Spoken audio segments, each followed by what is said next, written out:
Deep state influence in Iran is still in place. Disruption of the world's energy supply would do damage to the president's economy, and war would distract attention from criminals about to be arrested. Trump says we are locked and loaded to destroy those responsible for the attack on the Saudi refinery. We already know who's responsible, and are awaiting the Saudis to confirm what we already know and what Iran admitted doing before we delete Iran from the equation. There will be no troops sent in, and I believe that the president knows that sanctions only make innocent people suffer, and not a government that doesn't give a rat's ass about its people. If I wanted to punish Iran, I would help its people overthrow their government, or send a low-flying cruise missile right up Haji's ass. It's not like we don't have the technology. It's not like we don't have snipers that can pick a pimple off a gnat's ass 2 miles out and be gone before the bullet hits its mark. We did it in Vietnam with Operation Phoenix. Sniper inside the crosshairs. See the movie. I'll leave the link below. If you don't do anything else after you watch this video, you must see Glen Beck's excellent analysis of the Iran-Saudi situation and how the president has circumvented the intended effect to crash the world economy. That link is also in the description section. The following is a taste of Glen Beck on Blaze TV. Click the link below to see the whole report. I want to give you the history of this social revolution, Saudi economics, the politics, and how we're even in bed with them in the first place. Because Saudi Arabia has played a very key role in keeping our dollar stable. And I don't know if that's going to last much longer because the world is changing. So let me give you a bit of history. At the end of World War II, Europe and Asia, everybody was in shambles except the United States. The USSR was pressing its military might all across Eastern Europe, and we needed financial stability. All of the Western allies tied their currency to the US dollar, which at the time was backed in gold. Then the United States and the rest of the West got greedy, and they said there's not enough gold to do all the things we want to do. And so in 1971, Nixon closed what's called the gold window at the Treasury, which meant if you had $1, you could go in and get $1's worth of gold. We were off the gold standard. But what people didn't know at the time, or most, is that Nixon had a deal with the Saudi royal family. Our money had to be backed by something, otherwise people, what good would it be? Why would you need the US dollar anymore? In exchange, Saudi Arabia agreed that they would only accept US dollars for the purchase of its oil if the United States would provide ongoing military support for the Kingdom of Saudi Arabia. So we would protect them, and they would make sure that everyone who said, hey, yeah, I'd like to buy a barrel of oil from you, had to do it in US dollars.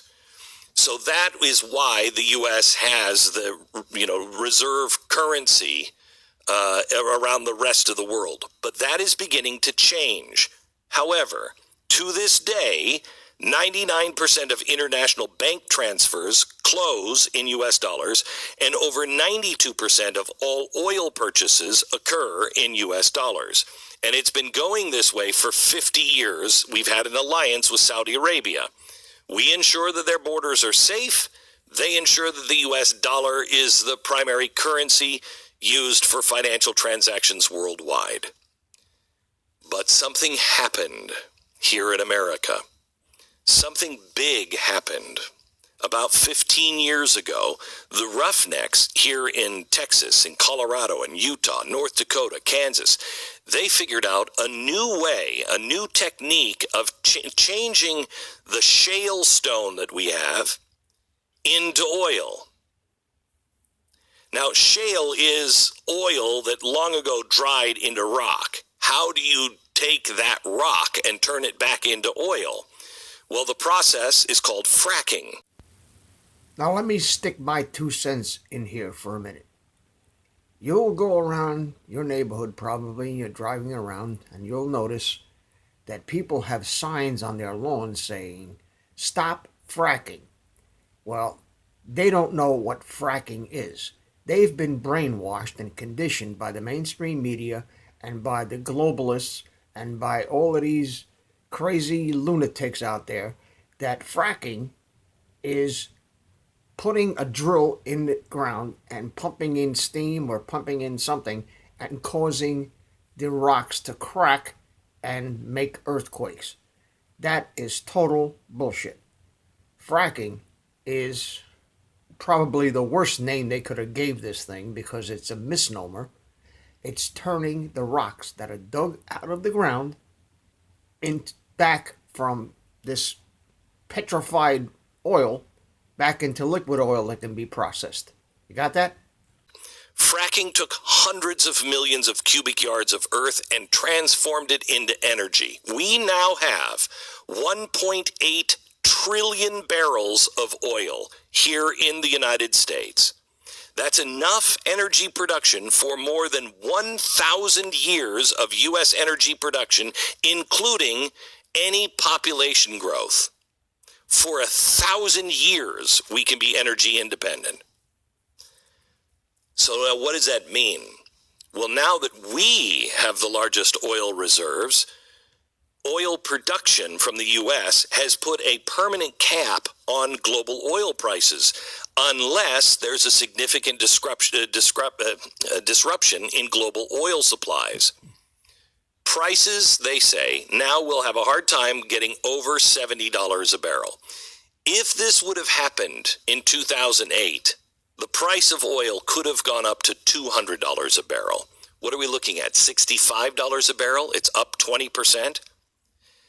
Now, this is really significant for Saudi Arabia. I want you to consider the following. Because we have the capability, the U.S. is keeping oil prices suppressed into the $55, $60 barrel range, okay?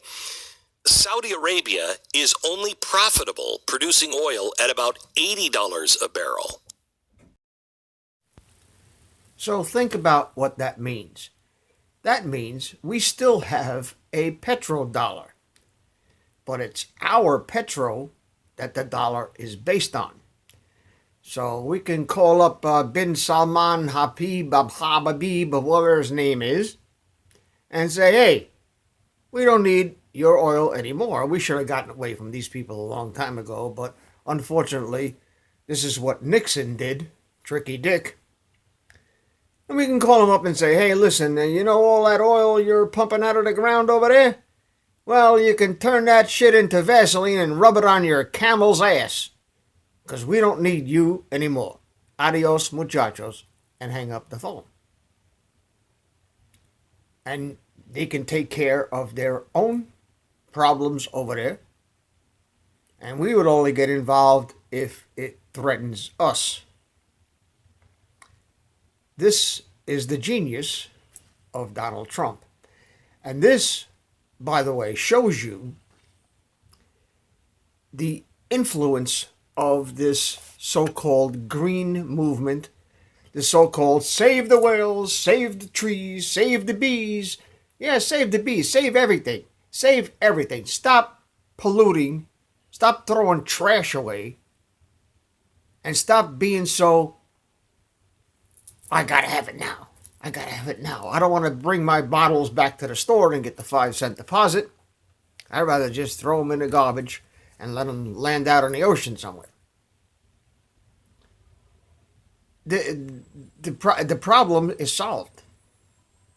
They can burn up all of Saudi Arabia, all of Yemen, all of everything over there. They can burn it all up. We're good. Gas prices are still $2.35 over here in South Jersey. I don't know where it is anywhere else. But if you see a rise in oil prices, know this. From the time they pump the oil out of the ground until it gets to the pump in your gas station is about a year. That's a fact. So because the oil prices went up $5 a barrel yesterday, doesn't mean your gas prices go up 5 cents a gallon the day after. That is just manipulation on the part of the oil companies to screw you out of your money. And that's got to stop too. JP Morgan Chase has just been investigated for manipulating the precious metals market. And I'll leave that link in the description too. They are all crooks, thieves, and the worst kind of greed you could possibly think of, because that greed doesn't take into consideration any harm or any damage that's done to the people that they are supposed to be serving. That's the problem in this country. And the deep state, by trying to start a war with Iran, is hoping to distract us from the criminals that are running around in government still today. And over 100,000 sealed indictments ready to be unleashed. And I just got a call yesterday from one of my sources, and he says, and I use the term he in a non-generic term. Could be a she, could be a he, could be an it, could be a something. Because I don't reveal my sources. My credibility on this channel and on the 3 channels before it rests on the fact that what I've said today is gonna come true tomorrow, because I can read the tea leaves. I have consulted with the great Karnak, and he told me, watch what happens on the 29th of September. Something's going to jump off. We don't know what it is yet, but something's going to happen. This is Dave from Net4 Truth USA, Whirlwind, Revolt. Thank you for watching. Thank you for your support. Thank you for your prayers. We have some great t-shirts. Get yours while you can, because we're not going to be doing this forever. Take care.